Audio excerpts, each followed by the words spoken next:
అమ్మ మీ పేరు? యశోద. యశోద గారు. ఇక్కడ ఏం చేస్తుంటారు?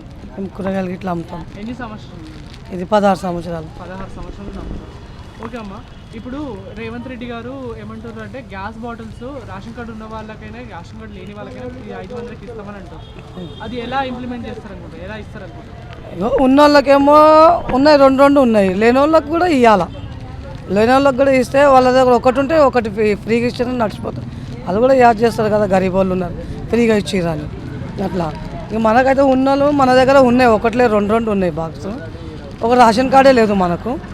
రేషన్ కార్డు నుంచి ఇప్పుడు 7-8 సంవత్సరాలే మనకు రేషన్ లేదు.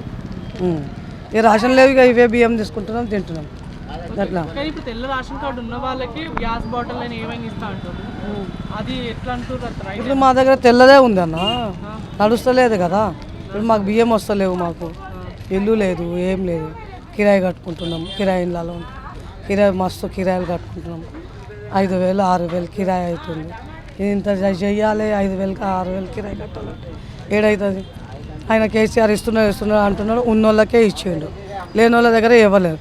ఉన్నోళ్ళ దగ్గర గుంజుకొని చెప్పాలా, చూడాలా, చెకింగ్ చేయాలా, ఎంత ఇస్తున్నారు, ఎంత ఉంది వాళ్ళ దగ్గర, భూమి ఎంత ఉంది, ఇల్లు ఎన్ని ఉన్నాయి, ఎన్ని అమ్ముకుంటున్నారు, ఏంది ఉన్నదే పెట్టుకొని మళ్ళీ తీసుకొని మళ్ళీ అమ్మేస్తున్నారు, మళ్ళీ కొంటున్నారు. లేని వాళ్ళు మళ్ళీ ఆడనే ఉంటున్నారు. ఇక ఏం చేయాలో చెప్పండి, మన సొంతలకైతే ఏం లేదు. ఓకే, ఇప్పుడు కాంగ్రెస్ రేవంత్ రెడ్డి 6 పథకాలు ఇచ్చాడు. మహిళలకు ఫ్రీ బస్సులు అని, తర్వాత గ్యాస్ రేట్ తక్కువ అని, రైతు బీమా అని, తర్వాత రైతు బంధు అని, ఇలాంటి కొన్ని 6 పథకాలు అమలు చేస్తా అంటారు. కానీ అవి రియల్గా పబ్లిక్ యూజ్ అయితే అంటారా? ఏమో అవైతే అవుతాయని నమ్మకం లేదు. నమ్మకం లేదు, ఎందుకు అట్లా? ఎందుకంటే ఇక ఆడికాడికి అవుతుంది, మళ్ళా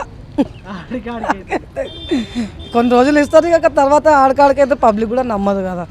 ఆటో వాళ్ళు మొత్తుకుంటుంటారు, వాళ్ళు మొత్తుకుంటారు, కస్టమర్ చాలా మొత్తుకుంటారు కదా, వాళ్ళు కూడా పైసలు పెట్టి తీస్తారు కదా ఆటోలకి. ఇట్లా వాళ్ళకు కూడా గిరాక్ కావాలే కదా.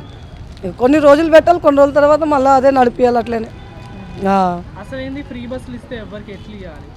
ఇక ఫ్రీ బస్సులు అంటే ఇక మంచిగా ఉన్న వాళ్ళతోటి కొంచెం తీసుకోవాలా. లేనోళ్ళు, గరీబోళ్ళు, కుంటోళ్ళు, గంటోళ్ళతోటి తీసుకోకుంటే నడుస్తుంది. ఇక ఉన్నోళ్ళ దగ్గర అంటే కొన్నన్నా తీసుకోవాలి కదా, అట్లా అవుతుంది. అమ్మ మీ పేరు? స్వరూప. స్వరూప గారు, 6 పథకాలు అమలు చేస్తుంది కదా కాంగ్రెస్ వచ్చిన కాడ నుండి, అసలు ఆ పథకాలన్నీ రియల్గా అమలు అయితే అనుకుంటారా మీరు? ఏమో నమ్మకం లేదు అనుకుంటున్నా. ఎందుకు? అన్నీ అవుతాయని నమ్మకం లేదు కదా, అవుతుంటేనే తెలుస్తుంది, కాంజెట్లే తెలుస్తుంది. ఓకే, కానీ ఒకటైతే అమలు చేసింది కదా ఫ్రీ బస్ సర్వీసెస్ అని, అది అసలు రియల్గా అమలు చేయాల్సిందేనా? ఇదే బీజోళ్ళు ఖరాబ్ అవుతారు కదా, ఆటో నడిపించుకొని బతికేటోళ్ళు, వాళ్ళు ఒక్కరికే ఎఫెక్ట్ అవుతుంది. ఆటోలు నడిపించడానికి ఎఫెక్ట్ చేస్తుంది. కానీ ఎంత అంటే ఒకవేళ ఇస్తే ఎవరికి ఇవ్వాలి ఫ్రీ బస్ సర్వీసెస్? ఆడవాళ్ళకు కానీ ఎవరికి ఇవ్వాలి? ఇక ఆయన అనుకుండు కాదు, ఇచ్చిండు, ఇక మనం ఏం చేయలేము కదా. ఈ అందాజులో ఎవరికి ఇస్తే మంచిగా ఉంటుంది? ఎవరికి ఇస్తే అందాజ ఉంటుంది అంటే ఇక ఆడవాళ్ళకి ఇస్తాన్నాడు, మగవాళ్ళకి ఇవ్వనన్నాడు కదా, ఇచ్చిండు కదా. మళ్ళీ కర్ణాటక ఇచ్చిండు, కర్ణాటక నడుస్తుందంట కదా, అట్లనే ఇక్కడ కూడా ఇచ్చిండేమో ఆయన మరి.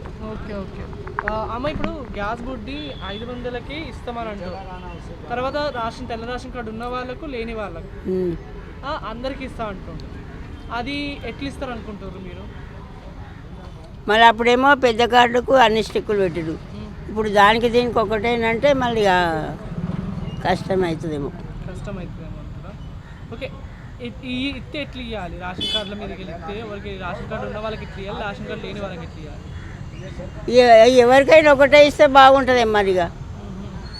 మళ్ళీ ఇస్తాను ఒప్పుకున్నాడు కదా ఆయన, ఇవ్వాలి కదా.